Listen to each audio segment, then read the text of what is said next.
Bonjour et bienvenue dans cette traduction française du guide d'Hector sur M6S contre Sugar Riot. Pour ce combat, vous aurez besoin des clock positions classiques, mais aussi des light parties, et de positions de duo en bord d'arène. Le combat commence avec un Red Wide,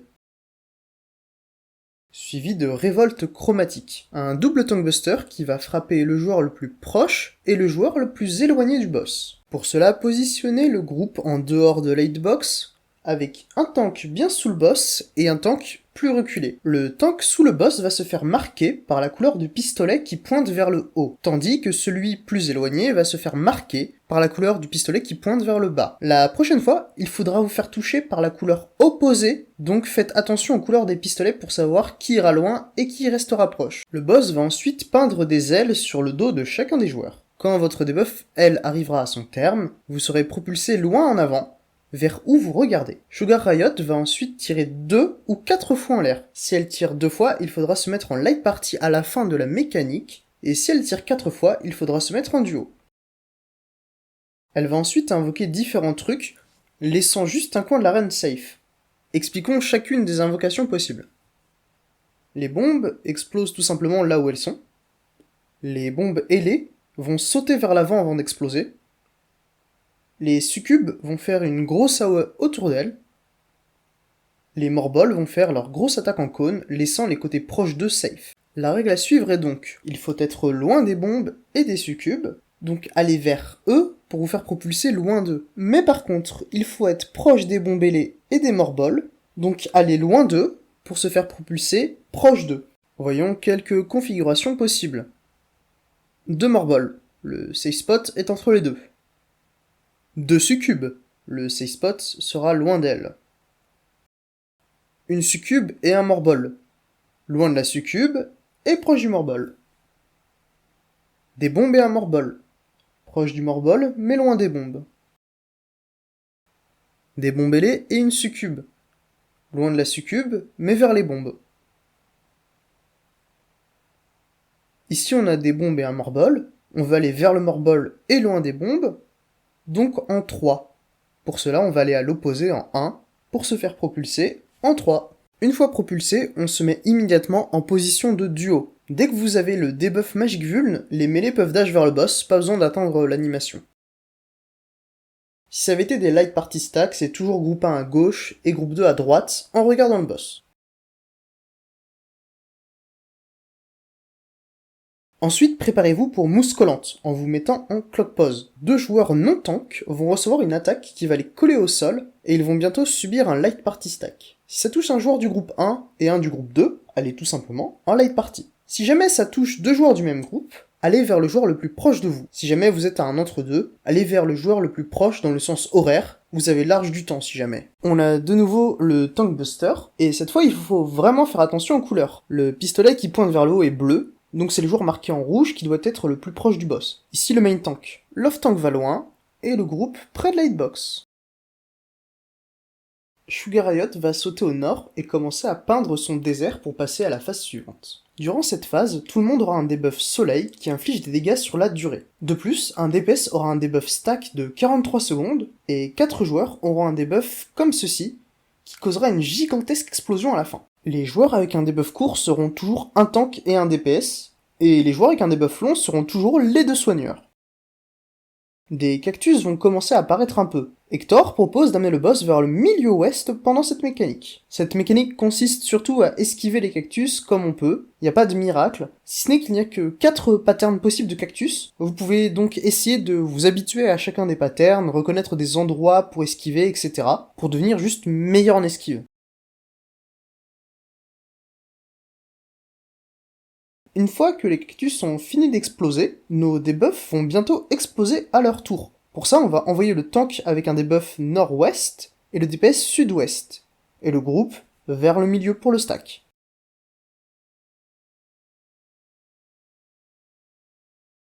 Allez à vos marqueurs pour une nouvelle mousse collante.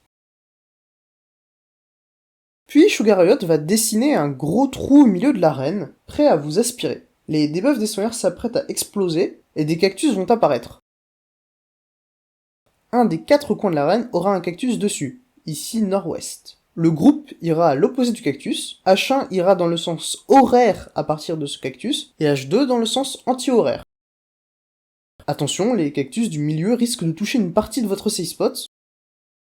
Ensuite, le trou de sable mouvant va se déplacer. Prépositionnez-vous de la sorte, en mode True North. Notez qu'en PF, certains préfèrent inverser les positions en se mettant relatif au trou. Un rôle aura des bombes normales et un rôle aura des bombes ailées. On veut envoyer toutes ces bombes dans les sables mouvants. Si vous avez un lien bleu, ce sont des bombes normales, donc avancez-vous dans le sable. Les autres joueurs avec un lien rose vont simplement faire face au trou. Soyez bien spread, car une AOE spread va faire des dégâts.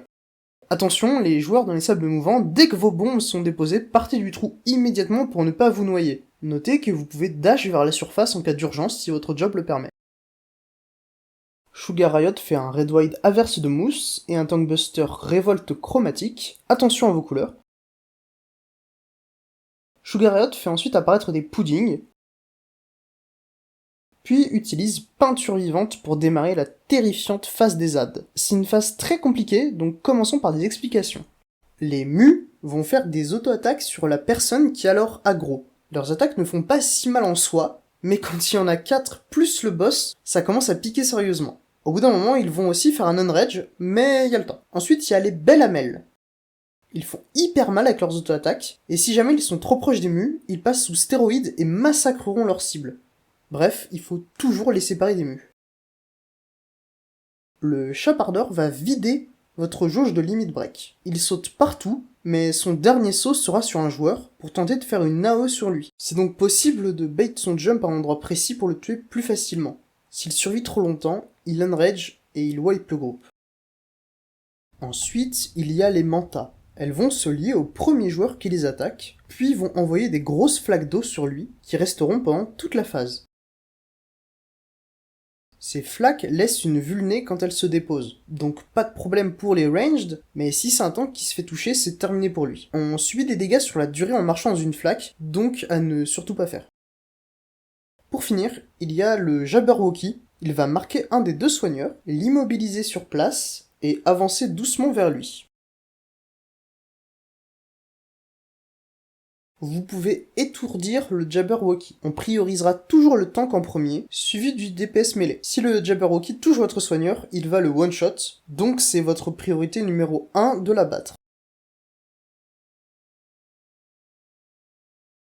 Hector a sorti un guide complémentaire à celui-ci, appelé le Cleave Maxing. Je vais d'abord vous traduire sa solution originale, qui correspond au red plan appelé PL6, puis ensuite, je vous présenterai la stratégie Cleave Maxing qui a de légères différences. Vu que votre LB va se faire voler, vous pouvez essayer d'envoyer une LB de mage pour toucher les ZAD. Le timing est pas facile, mais c'est faisable. La première vague consiste en 2 mus, un chat et un bélier. Le main tank attrape les mus à l'est, et l'off tank le bélier à l'ouest. Le MT va en sud-est pour s'éloigner de l'OT. Les mêlés, vous allez vous mettre à taper le bélier, tandis que les ranged vont taper le chat qui saute partout.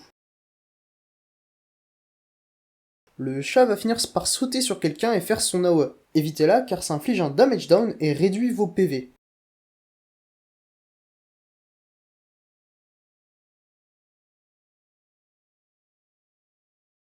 La deuxième vague d'AD va commencer. Le Fizz Ranged doit se positionner nord-est et le mage nord-ouest. 2 mantas et 2 mus apparaissent. Normalement, le chat et le bélier sont morts d'ici là. Hector ne précise pas, mais je me permets de le rajouter. Généralement, c'est pendant cette deuxième vague que l'on va claquer le demi-burst et la potion. Le main tank va aller sur la manta est, et l'off tank et les 2 mêlées sur celle de l'ouest. Le but, c'est de tuer la manta de gauche en premier. Faites en sorte que ce soit les DPS ranged qui tapent chacune des mantas en premier pour avoir leur lien. Avec un DPS assez bon, vous arriverez probablement à tuer la manta ouest après une flaque seulement. Le boss prépare la troisième vague d'AD. Comme un bélier va apparaître au nord, le main tank va amener les mus au sud, puis à l'ouest. Terminez la manta est si c'est pas déjà fait. Normalement, grâce à vos AOE, certains mus sont probablement déjà morts. Pour cette troisième vague, il y a un bélier, un chat, un Jabberwocky, et ils sont toujours dans cette position d'apparition. Le Jabberwocky n'est pas tout de suite ciblable. L'off tank ira au nord avec le bélier, le reste du groupe frappera les mus en attendant que le Jabberwocky soit tapable. Le soigneur qui se fait marquer va sud-est. Le Jabberwocky commence à avancer. Quand il arrive vers C, le main tank va l'étourdir. puis peu de temps après, les mêlées DPS. L'intérêt d'attendre un peu, c'est que le healer dans le coin puisse taper les AD et soigner le main tank aussi, ce qui n'est pas possible si vous restez trop loin. Utilisez vos attaques mono-cibles plutôt que vos AOE si besoin, il faut vraiment tuer ce Jabberwocky. Dès qu'il est mort, votre healer peut de nouveau se déplacer. Pendant tout ce temps, Sugar Riot va utiliser Gemme la pluie en dessinant une gemme. C'est un Red Wide qu'il faut bien mitig. Ça déclenche peu de temps après l'Enrage des Mus, donc il faut les tuer le plus tôt possible. Contrairement à l'Enrage du chat, leur Enrage cause seulement un Red Wide et un saignement à tout le monde. Donc dans l'idéal c'est qu'il ait pas lieu, mais concrètement vous pouvez survivre à un Enrage avec beaucoup de soins et de mitig. Par contre, pas s'il y a plus de un seul Mu, si on a deux c'est la fin. Après leur mort, occupez-vous du chat. Pas le temps de se reposer car la 4ème vague est sûrement la plus difficile de toutes. Il y aura 2 Mus, 2 Manta, un chat, un nouveau bélier et un Jabberwocky. Le main tank amène les Mus vers la Manta Est, l'off tank attrape les 2 béliers, ce qui va lui faire très mal d'ailleurs, et il va les amener sud-ouest. Le main tank va donc pouvoir aller vers le Jabberwocky au nord. Les ranged s'occupent de nouveau des Manta, et le soigneur retourne dans son coin. Il faut tuer en priorité le Jabberwocky avec des attaques mono-cibles, puis la Manta de l'Est, puis le chat, puis la Manta de l'Ouest. Donc, pour commencer, tout le monde sur le Jabberwocky, on n'oublie pas de l'étourdir.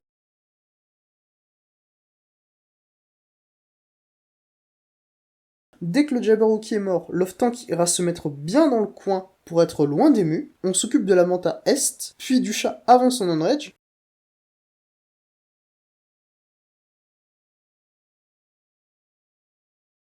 puis de l'autre Manta.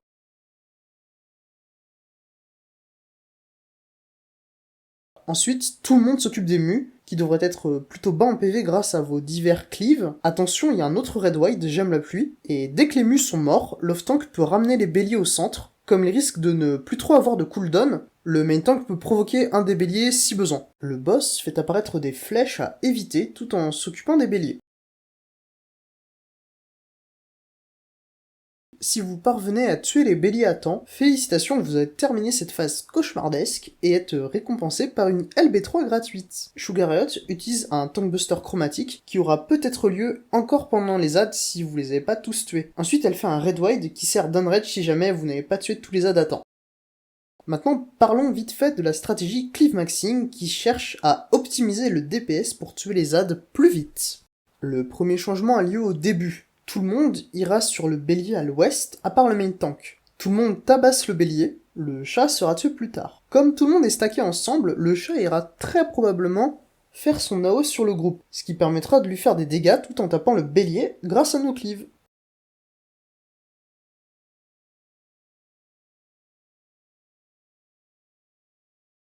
Seconde différence, H1 ira s'occuper de la Manta nord-est, ce qui permettra au Fizz Ranged de se joindre au groupe. Le chat devrait être mort d'ici là, et c'est là la grosse différence. Avec le burst de 2 minutes plus les potions, tout le monde va aller sur la Manta de l'Est et faire hyper mal avec toutes vos AOE. La Manta va disparaître très vite, et les Mus vont aussi prendre très cher. On amène tout le monde vers la Manta Ouest, pour la tuer elle aussi, et toujours faire très mal aux Mus. La 3ème vague est identique à la stratégie d'avant. Cependant, pour la 4ème, le soigneur marqué ira au sud et non plus dans un coin.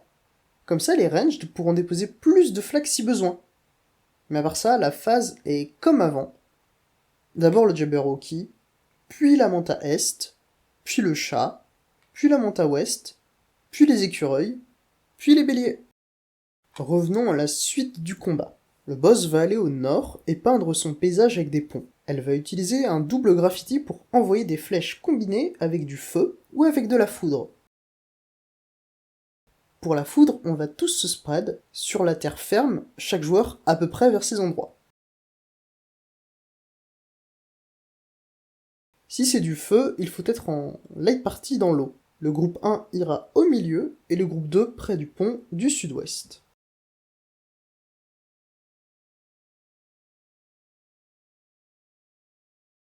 L'eau commence ensuite à devenir dangereuse. Donc on se regroupe nord-ouest entre les deux ponts et on attend. Dès qu'un flash a lieu à l'écran, ça veut dire que le boss a enregistré votre position pour y faire tomber une AOE. Donc vous devez bouger. C'est un peu comme un twister du Cobb ou des flags de Zurvan, si ça vous dit quelque chose. En bougeant, assurez-vous de vous éloigner du nuage de foudre apparu sur l'une des 3 plateformes.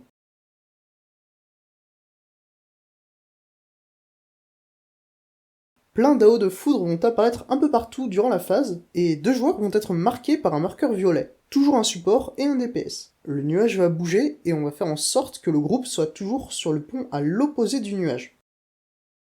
Le support avec un marqueur ira toujours sur l'île à gauche en regardant le nuage, et le DPS à droite en regardant le nuage. Assurez-vous d'être assez loin du pont, car vous allez exploser avec une grosse AOE autour de vous, et cette explosion va aussi électrocuter toute l'île sur laquelle vous êtes. Ça se répète, avec le nuage qui rebouge, dans n'importe quelle direction d'ailleurs. Il peut notamment revenir sur ses pas. Ça a lieu 4 fois, pour que chaque joueur ait eu une fois le marqueur. Et ensuite, tout le monde se retrouve sur le pont pour un stack multi-hits.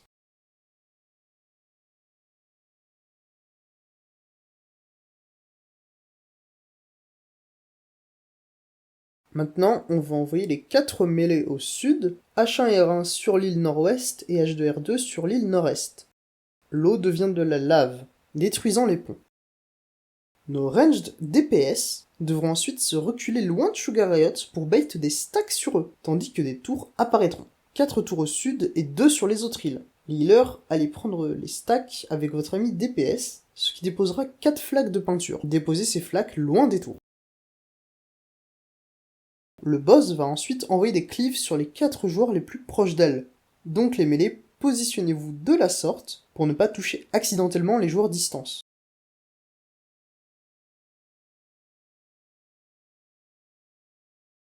Après les 4 flaques, n'allez surtout pas dans votre tour, mais plutôt à côté. Attendez le flash de tonnerre, et ensuite allez dans votre tour. Le boss place des ailes sur tout le monde, et de nouvelles tours apparaissent. Il peut y avoir plusieurs configurations possibles. Voyons ici la 4-2-2. Les 4 tours sont au nord-ouest, alors qu'avant elles étaient au sud, donc le pattern des tours a tourné dans le sens horaire. Ainsi, tous les joueurs vont devoir tourner dans le sens horaire eux aussi. On va utiliser nos ailes pour sauter par-dessus la lave. Appliquez-vous bien sur votre positionnement et visez bien là où il faut, la distance de saut est difficile à prévoir. Donc prenez pas trop de risques et visez un endroit plutôt large pour ne pas finir ni dans la lave ni dans le mur. Après vous êtes fait projeter, mettez-vous pas loin de la tour que vous allez prendre. Mais encore une fois, surtout pas dedans, et dès que des éclairs apparaissent, allez dans votre tour. Il y aurait aussi pu avoir ce pattern où les 8 tours apparaissent au sud. Les joueurs déjà au sud, mettez-vous donc tous à l'est et regardez en face de vous vers l'ouest. Après ça, allez près d'une tour, encore une fois pas dedans, attendez bien le flash d'éclair, et ensuite rentrez. Louper une tour cause un vilain dot à tout le monde, mais une tank limit break peut vous sauver si jamais un joueur est mort. Juste après, le boss utilisera un red wide pour nettoyer l'arène. Le main tank doit ramener le boss le plus possible vers le centre de l'arène pour une dernière mousse collante. Si ça se passe mal et que le boss est près du mur, vous serez peut-être obligé de YOLO la mécanique, en vous spreadant puis en vous regroupant comme vous pouvez, en faisant attention à qui va où, mais en vrai ça le fait. Elle refait un autre tank buster, puis la mécanique du début du combat avec les ailes, et avec pour seule différence que cette fois-ci elle suit le tank, donc pas besoin de lui dash dessus à la fin.